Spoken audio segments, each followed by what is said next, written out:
terbitnya Perpres nomor 39 tahun 2015 tentang tunjangan uang muka kendaraan bermotor perorangan pejabat negara menuai kritikan. Sekretaris Kabinet Andi Wijayanto mengaku lalai dalam penerbitan peraturan Presiden. Ia tidak memberikan pertimbangan kepada Jokowi terkait dikeluarkannya peraturan Presiden tersebut. Namun Presiden Joko Widodo akhirnya membatalkan peraturan Presiden nomor 39 tahun 2015 itu. Presiden menilai peraturan Presiden itu tidak tepat diberlakukan saat ini. Ketidaktahuan Presiden Joko Widodo mengenai peraturan Presiden tersebut menjadi bukti ketidakberesan pemerintah. Peraturan Presiden ini juga dinilai menjadi pembelajaran bagi pemerintah untuk berhati-hati dalam meloloskan sebuah aturan perundangan. Perpres ini berawal dari surat Ketua DPR RI Setia Novanto yang meminta dilakukan revisi besaran tunjangan uang muka bagi pejabat negara dan lembaga negara untuk pembelian kendaraan perorangan dari Rp116.500.000 disesuaikan menjadi Rp250 juta. Menteri Keuangan Bambang Brojonegoro membalas surat Seskap Andi Wijayanto dengan menyetujui pemberian fasilitas uang muka bagi pejabat negara pada lembaga negara untuk pembelian kendaraan perorangan adalah sebesar Rp210.890.000. Berdasarkan pertimbangan dari Menteri Keuangan itulah Presiden Joko Widodo menetapkan peraturan Presiden nomor 39 tahun 2015, perubahan atas Perpres nomor 68 tahun 2010 tentang pemberian fasilitas uang muka bagi pejabat negara pada lembaga negara dan diundangkan Menteri Hukum dan HAM pada tanggal 23 Maret 2015. Pembicaraan tingkat 1 diawali dengan Pemirsa, untuk membahas polemik tunjangan uang muka yang tertuang dalam peraturan Presiden nomor 39 tahun 2015 telah hadir dari Direktur Center for Budget Analysis Ucok Sky Kadafi, dan di ujung telepon sudah ada anggota DPR Komisi 1 Pak Sarif Hasan. Pak Sarif. Ya, selamat pagi. Pak Sarif, ini kalau kita bicara soal Perpres DP mobil ini, Pak. Setelah ditandatangani, kemudian Presiden bahkan memastikan akan membatalkan. Tanggapan Anda? Ya, sebenarnya sih pada saat keluar itu sudah menjadi sorotan publik dan juga di beberapa komunitas dan juga termasuk anggota DPR sendiri, ya, khususnya dari Partai Demokrat, bahwa kebijakan itu sangat tidak tepat dan tidak menunjukkan rasa empati kepada rakyat. Ini permintaan dari DPR sebelumnya kan ya Pak Sarif Hasan ya? Ya, saya tidak tahu pasti apakah permintaan DPR dari Pak Setia Novanto, tetapi apapun keputusan, kalau itu memang ada usulan itu sah-sah saja. Ya. Tetapi pada dasarnya sebagai pengelola anggaran, sebagai bendaharawan negara yang mengetahui tentang keadaan terkini di mana rakyat sekarang sudah merasa sangat terjepit sekali dengan semua harga-harga barang itu naik, ya, hampir semua barang naik dan bertubi-tubi, ya, di mana rakyat sudah mengalami ketidakmampuan untuk membeli barang. Di sisi lain ada suatu kenaikan yang betul-betul yang tidak tepat dan itu sangat menimbulkan rasa ketidakadilan bagi rakyat. Kalau menurut Pak Sarif, dan itu juga sebenarnya tidak prioritas. Ya. Pak Sarif, maaf saya potong Pak Sarif. Ya. Sebetulnya proses sebuah Perpres ini seperti apa, Pak? Ini kok seolah-olah Presiden menandatangani sesuatu yang dia tidak tahu.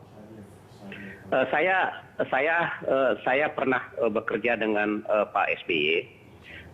Menurut pengalaman kami, Kepres itu sebenarnya benteng terakhir dari suatu kebijakan, ya. Jadi kalau dan saya tidak bisa mengerti kalau Perpres itu tidak dibaca terus ditandatangan, karena ini bukan surat biasa. Ya. Kalau surat-surat biasa itu masih mungkin karena tidak terlalu menyentuh pada hajat rakyat.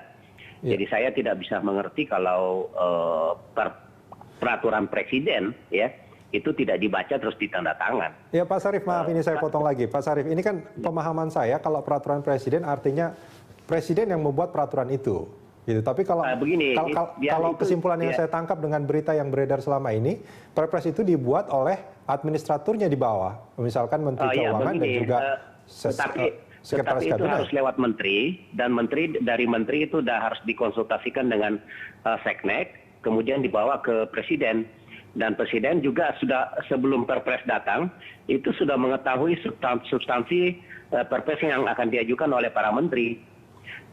Pada saat Pak SBY, semua Perpres itu sebelum datang, itu isunya itu sudah Pak SBY sudah tahu. Ya. Dan sehingga beliau selalu berpesan supaya dikelola, dianalisa, dan dipelajari, diteliti sebelum diajukan ke Seknek. Dan Seknek kemudian dilakukan lagi screening, telaah lagi sebelum diajukan kepada Presiden. Jadi, dan Presiden tentunya harus membaca. Sekali lagi, keputusan Presiden itu bagi kami pada saat kami memimpin pemerintahan itu sama sekali betul-betul, maksud saya betul-betul mengalami satu proses yang sangat ketat dan tidak boleh salah, karena ini keputusan Presiden. Kalau keputusan Menteri kan gampang dianulir, gampang ditarik lagi.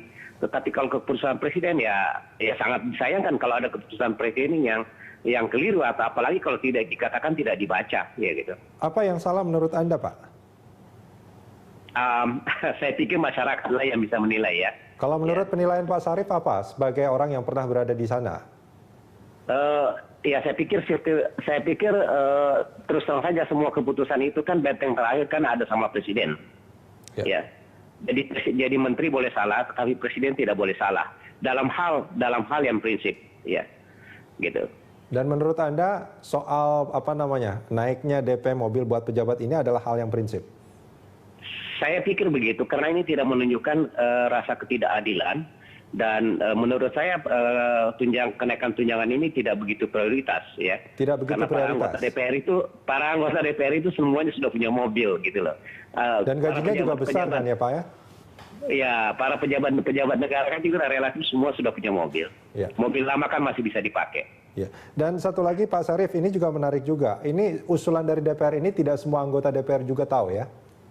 Oh iya, itu kan dibahas di BURT. Tetapi itu sesuatu hal yang wajar.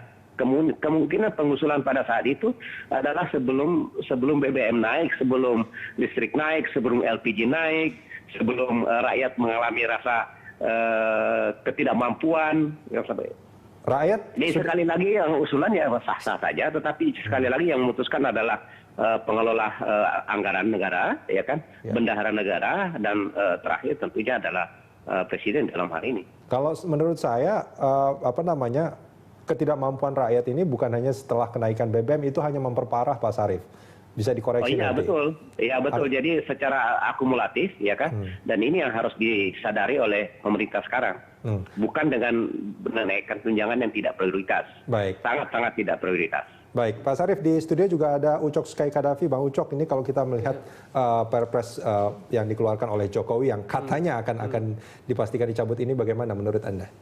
Iya, memang harus dicabut ya, harus dicabut karena memang masyarakat ini kelihatannya marah gitu. Marahnya itu subsidi buat mereka, misalnya dicabut ya? Subsidi energi dikurangin, bukan dicabut, dikurangin. Sedangkan subsidi buat pejabat negara ini ditambah. Itu jadi logika berpikirnya terbalik ya? Iya, terbalik. Seharusnya kalau ini kan di zaman SBY ada juga sebetulnya ya. Di zaman SBY yang 116 juta itu zaman SBY gitu. Tapi saya ini luruskan, ini sebetulnya Perpres ini pejabat negara yang dapat ini adalah pejabat yang baru jadi pejabat gitu, atau dia anggota dewan baru masuk, bukan incumbent gitu, kalau artinya dia yang belum pernah mendapat fasilitas itu. Iya, baru jadi pejabat gitu kan, itu dia dapat. Kalau yang udah lama dia dapat yang 116 juta, kalau yang baru ini akan dapat 210 juta ini gitu. Itu sekitar ada 100 orangan. Nah 100 orang inilah yang nanti akan dapat. Tapi kalau ini karena dikritik masyarakat itu karena memang Pak Jokowi ini tadi udah dibilang Pak Sarif itu tidak bisa mengendalikan harga-harga itu. Semua naik gitu kan.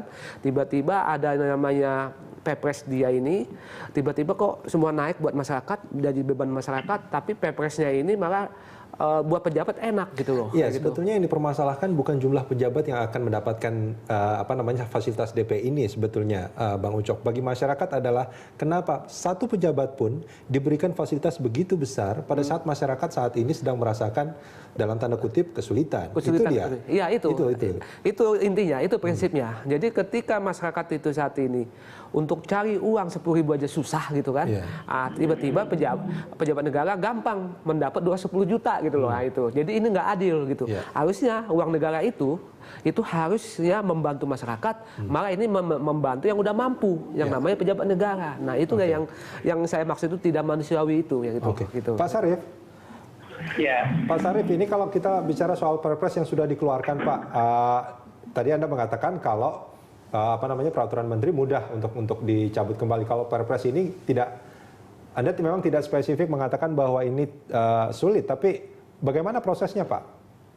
Apakah harus ada rentang waktu tertentu atau ada proses tertentu yang harus dilalui untuk pencabutannya atau bagaimana? Iya, maksud saya begini. Saya katakan Perpres itu tidak boleh keliru, ya. Karena ini benteng terakhir daripada kebijakan yang dikeluarkan oleh pemerintah yang demi untuk kepentingan negara rakyat Indonesia. Jadi saya tidak bisa membayangkan kalau kesalahan itu terulang lagi untuk perpres yang akan datang. Gitu. Kalau menurut penjelasan Pak Jokowi dengan adanya filing dokumen atau berkas-berkas yang menumpuk itu nggak mungkin dibaca semua, kemungkinan akan ada perpres lain juga selain ini yang ditandatangani tanpa dibaca, kan itu sebetulnya yang dikhawatirkan. Disitulah artinya kemampuan seorang pemimpin, ya kan? Kalau Anda meragukan kemampuan Jokowi? Anda meragukan kemampuan Jokowi? Ya, saya tidak mengatakan demikian, tetapi seorang pemimpin memang dituntut memiliki kemampuan yang lebih, gitu ya. Gitu. Menyangkut masalah tumpukan yang besar setiap hari, ya, setinggi sampai 50 cm, bisa setengah meter begitu, hal yang lumrah di dalam bekerja. Semakin tinggi posisi seseorang, itu akan semakin banyak prosedur yang harus dilalui. Pak Sarif Hasan, kita jeda sebentar, Pak. Kita akan sambung ini di segmen berikut.